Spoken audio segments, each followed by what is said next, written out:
लगाण वर्षे फसल हानि को नहीं आत्महत्या करिथिबा जगतसिंहपुर जिला बालिकुदा ब्लॉक बहारणा पंचायत सारणा ग्रामर चाषी कृतिवासी स्वाई परिवार को भेटिला प्रदेश कांग्रेस कमिटी। परिवार लोकों सहित आलोचना करिबा परे प्रदेश कांग्रेस कमिटी पक्षरु 1 लाख टंकार आर्थिक सहायता राशि प्रदान करा जायछि।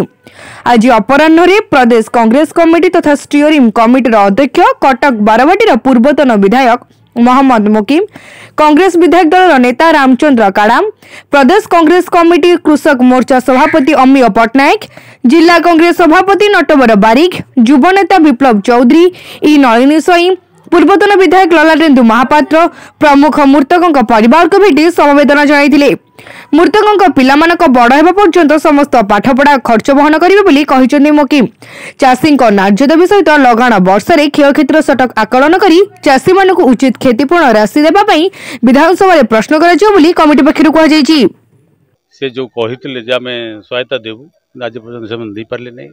अनेक चाषी भाग चाषी बेसी रहउछन्ति, समस्त ऋण नहीं अनेक चाष उपर निर्भर कर आम तो चाष कृषि माने प्रधान राज्यटा देखा जाउची।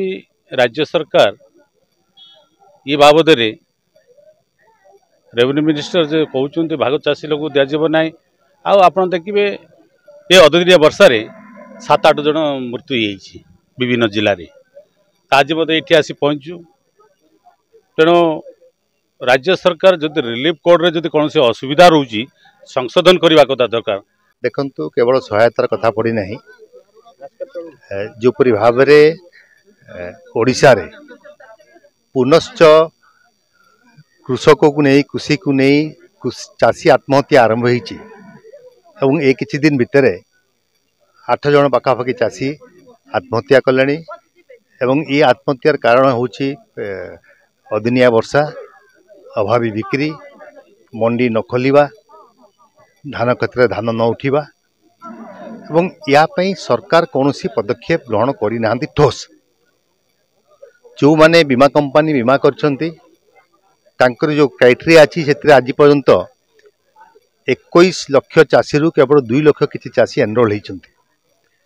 समस्ते से आप जरिया रे करिया पई सक्षम होउनांती एवं बीमा कंपनी वाला आसीबो और चाष जमी उपर विजिट करिवो और तांकर से स्थिति परीक्षण करिवो या संभव हो पारि नहीं। कौन चाषी की किभली भाव में तार चाष रक्षा कर जाई पारिबो से सूचना नहीं।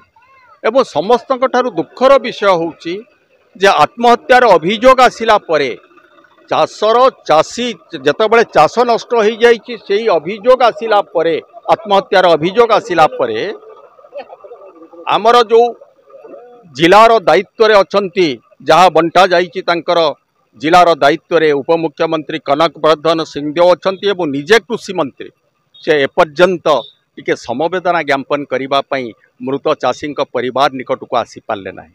कौनसी अनुकंपा साहाय्य नहीं एवं सरकार एपर्यंत नीरव रहिचंती जे मृत चाषी मानकु कौन से सहायता प्रदान करिवे आ को प्रकार साहाय्य सेमानंकु दिया जीवो। कांग्रेस दल तरफ एति दाबी करा जाउची जे तुरंत। जगतसिंहपुर रीता साहू को रिपोर्ट, तीर्थक्षेत्र लाइव।